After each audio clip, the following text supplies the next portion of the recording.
From years of anxiety to warrior and mentor, Bradley Robinson created the Anxiety Project to help you end your anxiety naturally. Let's mold the new you and let's end anxiety together. Hey, welcome back to the Anxiety Project podcast. This one is number 67, and I am your host, Brad Robinson, here with you once again. I am excited to be here with you today. I got a Q&A podcast for you. I got awesome questions from people via email, Instagram, Facebook, awesome questions.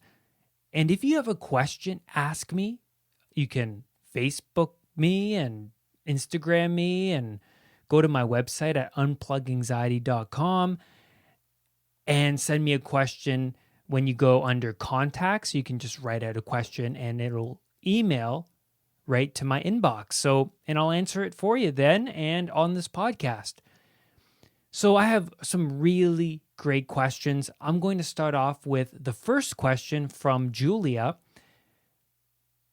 Can I get rid of depersonalization completely?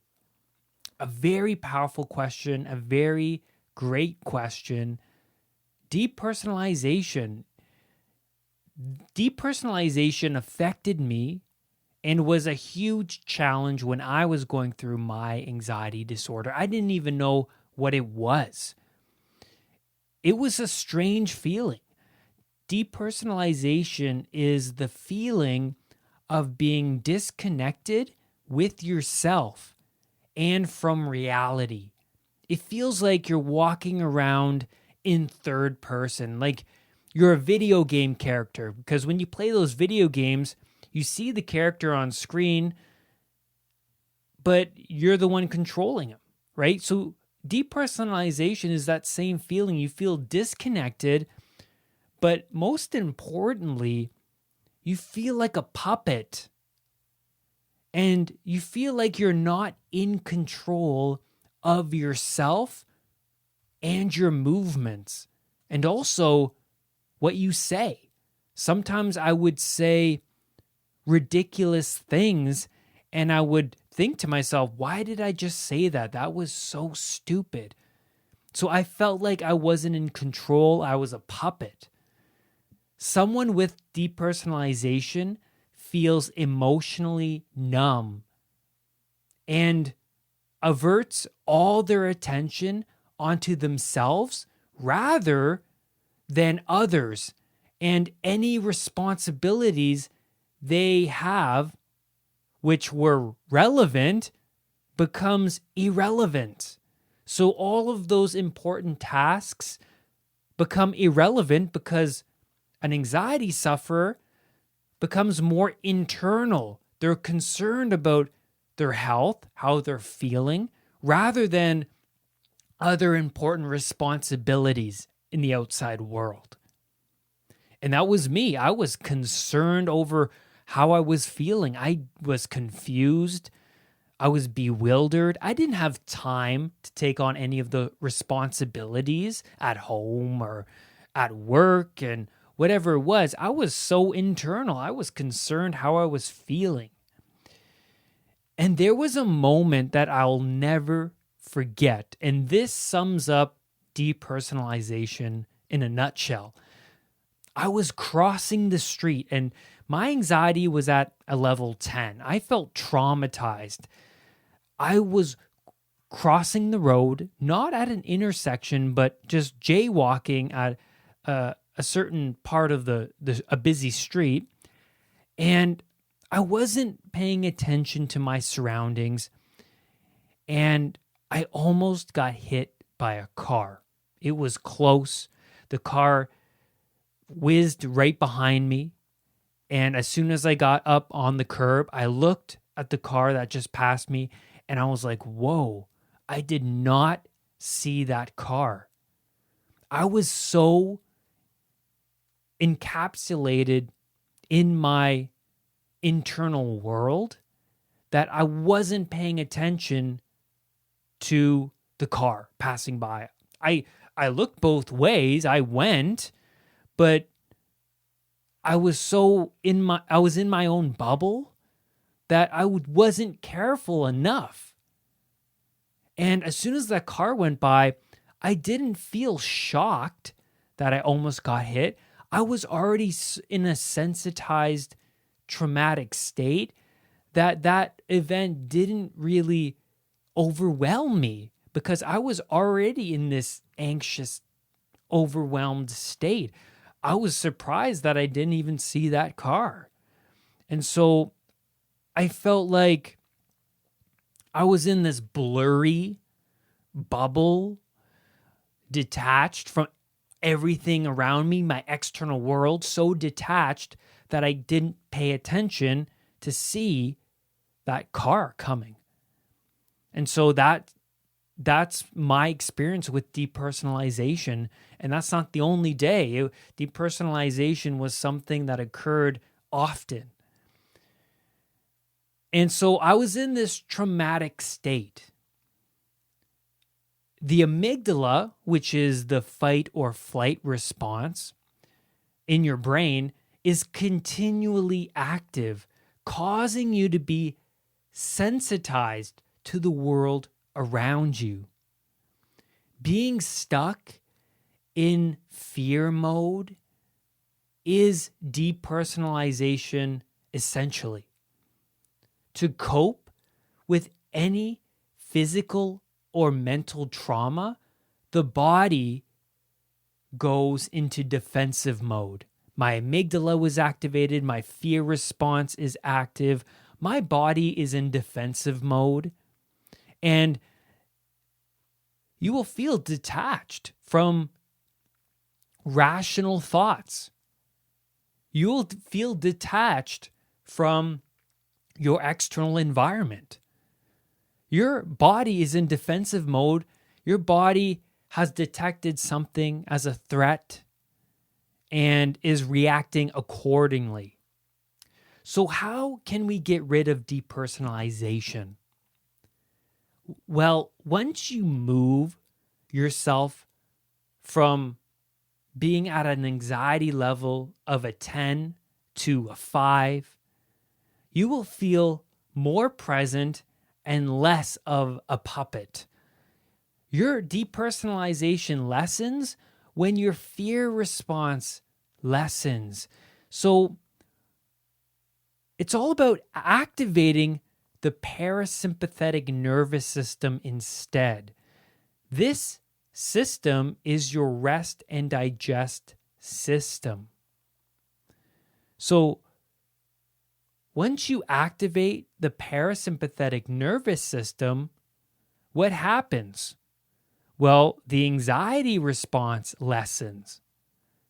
The anxiety response is the sympathetic nervous system. And when this is active all the time, you have high levels of adrenaline, you have high levels of cortisol, you're extremely sensitive, and you're walking around in a traumatic state.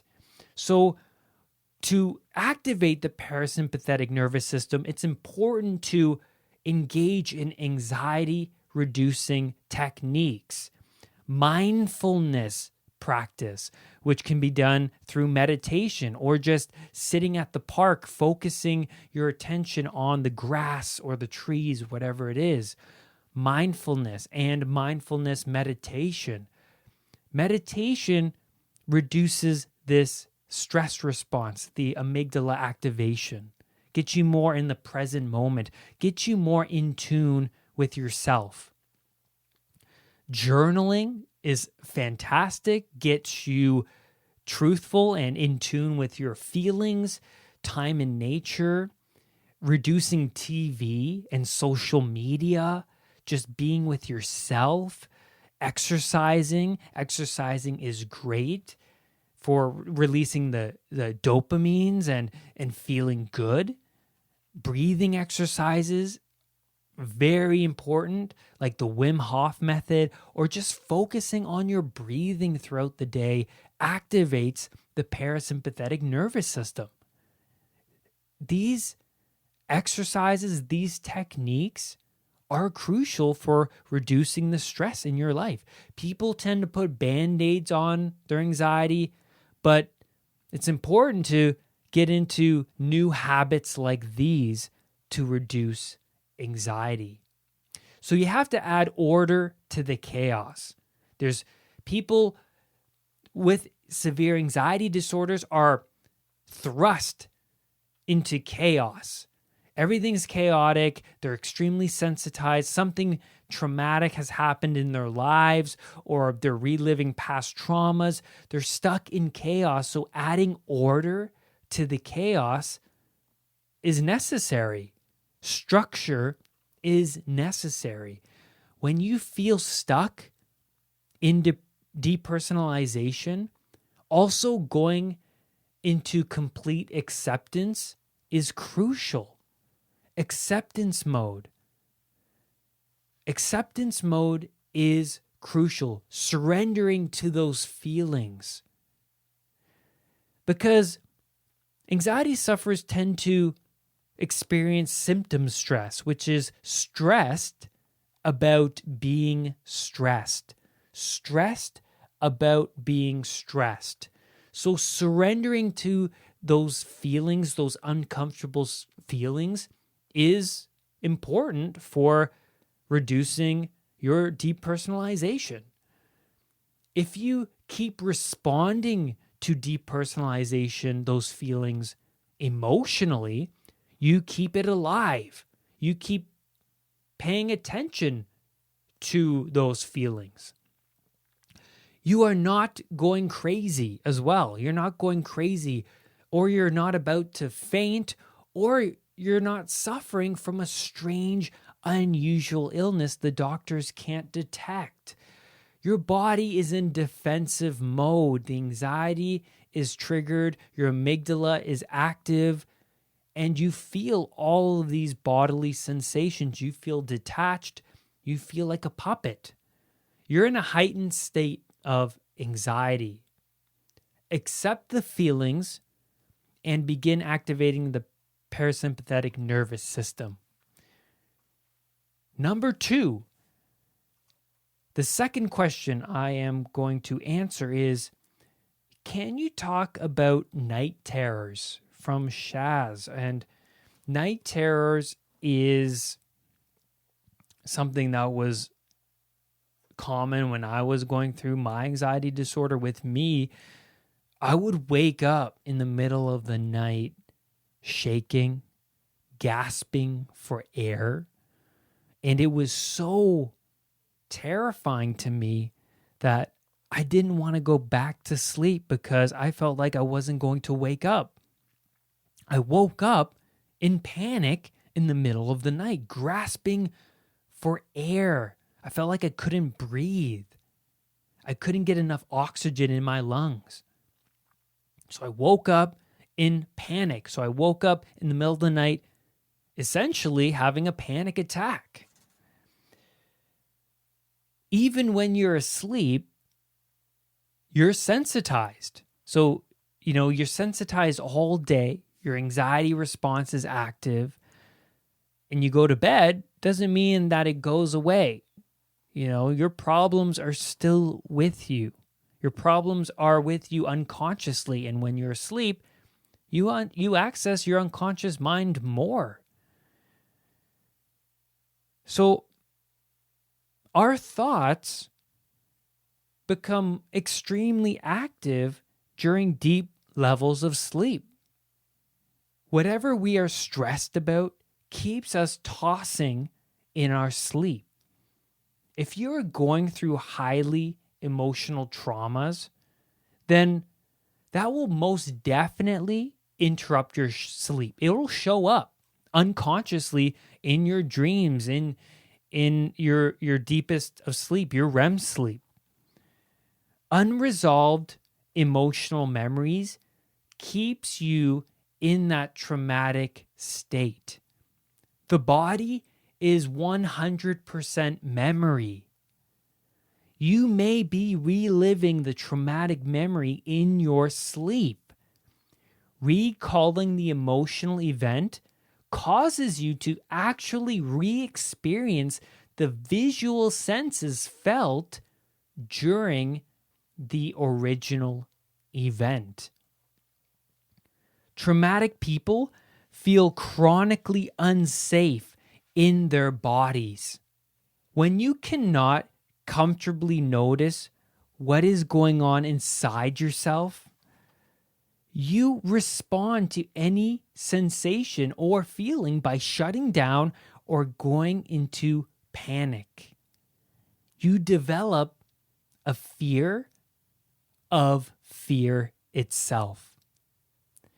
If you suppress those memories, those traumatic moments, those highly emotional moments, they show up as symptoms that require your attention, and they will continue to persist. Your body is telling you something. To overcome night terrors, you must begin the desensitization process. Change your lifestyle. What you do during the day determines how your sleep is going to be. If you're constantly stressed throughout the day, if you're constantly putting band-aids on your emotional issues, your past memories, if you're constantly eating junk foods, drinking coffee just to stay awake, it's going to affect your sleep. So get in touch with nature. Like I said in the previous question, activating the parasympathetic nervous system, getting in touch with nature, eating the right foods, meditating, exercise. These activities activate the rest and digest system. Practice mindfulness. The more you get in tune with who you are and how you feel, the more you will overcome this anxiety. People with anxiety don't want to face their true feelings, their true self. But when I was overcoming my anxiety, getting in touch with myself was an essential part of my recovery. I wasn't in tune with myself before, how I was feeling, what I really wanted out of life. I was always putting band-aids on my problems.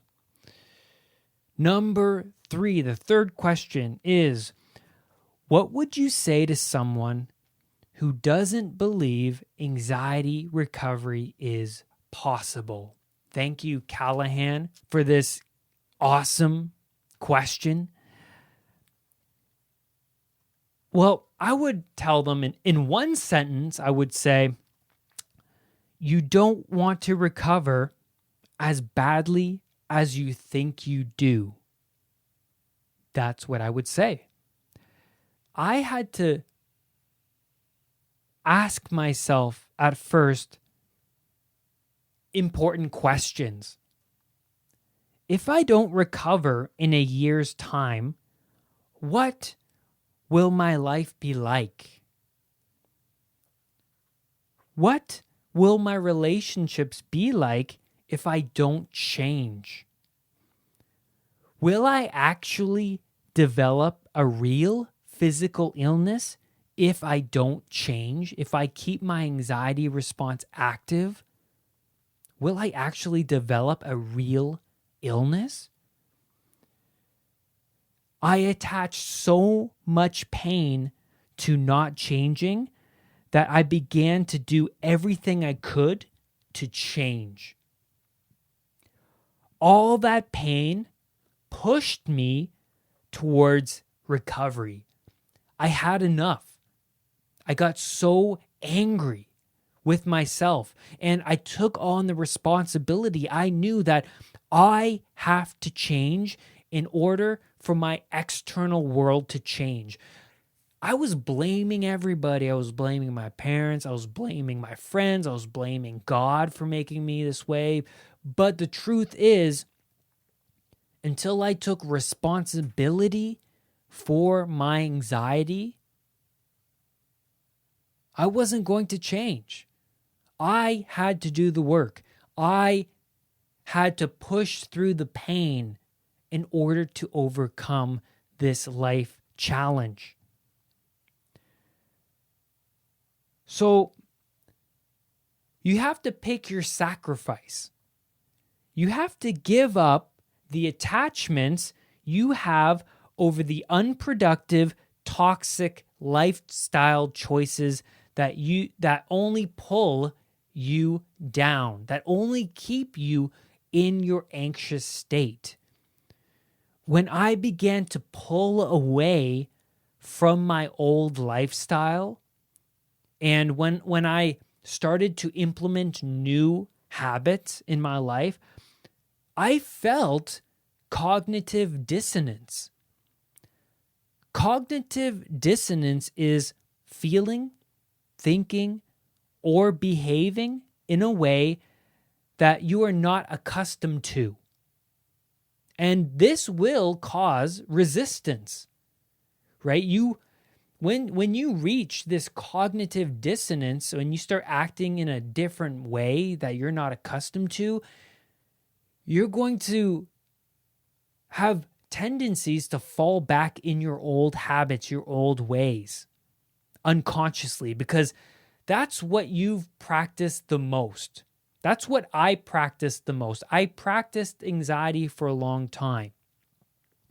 So when I started to engage in new habits, I felt that resistance, but I knew, and I attached so much pain to not changing that I knew that I had to push through this uncomfortability, this pain of these new habits. So I wanted to go through the pain of change because it felt more rewarding than being stuck in that old anxious state. I didn't want to be that guy anymore. So my answer to that question, going back to the beginning, was you don't want to recover as badly as you think you do. If you attach a lot of pain to not changing and being in your anxious state, say a year from now, you're going to change. If you attach all that pain, you're going to change because it's painful to live this way. And if you don't push yourself through that resistance, you're not going to see the bravery and the courage you actually have, which is inside of you, because it will come out. You will see a new side of you that you've never seen before. I saw a new person. I started to realize that I can actually do this. Pick your sacrifices. I gave up video games and I gave up TV. I gave up those negative friends. I gave up those junk foods. I gave up that coffee and caffeine. I started to go to the gym instead. I started to meditate. I started to take cold showers. I started to engage in cognitive behavioral techniques every single day and challenge myself every single day. There was not one day where I didn't challenge myself, whether it was reading, whether it was exercising, whether it was challenging myself mentally. I always pushed myself forward because the more I pushed myself forward towards that ideal me, the more I realized I'm actually braver than I thought I was. I'm actually stronger than I thought I was. And a whole new you comes forth. So how much pain are you willing to go through to get out of your current anxious state? And I never believed that I could before my anxiety recovery. I always had this strong belief that, my life is just going to be this way and that's that. Because when I was younger, I always gave up when I hit those walls, that cognitive dissonance. I always quit after a sport when it got too challenging. I always quit during a school project and I got my parents' help for it. I couldn't push myself, and there was something there, this belief that, especially in my 20s, where I would say to myself, I don't think I can get to that place. I don't think I can be that successful. I don't believe I can. But when I went through my anxiety recovery, I started to see a new side of me. When you introduce this discipline and you persevere through that resistance and you face the fears you always avoided, you're going to see a new you. And once you see that new you, keep pushing forward. And you're going to have setbacks along the way, but it's important to fail forward. Keep going. This is for you. And then once you change, your external world will change. I had to grind. I had to grind and grind and grind and make sacrifices and push through that fear, push through that pain every day. It was not easy in the least. So how badly do you want to change? And that's where I'm going to leave you on this podcast episode. Thank you so much for tuning in. Make sure you rate and review this podcast on iTunes. I would greatly appreciate it. Don't forget that I have a YouTube channel, The Anxiety Project. I post everything anxiety recovery related on that channel. So please subscribe there and send me your questions and I will answer. Remember, do not let anxiety define who you are, and I will see you on the next podcast episode. Bye. Brad's powerful anxiety recovery program is available at unpluganxiety.com. The Anxiety Project program is downloadable and puts the power of anxiety recovery in your own hands. What are you waiting for? Visit unpluganxiety.com for more details. Recovery starts now.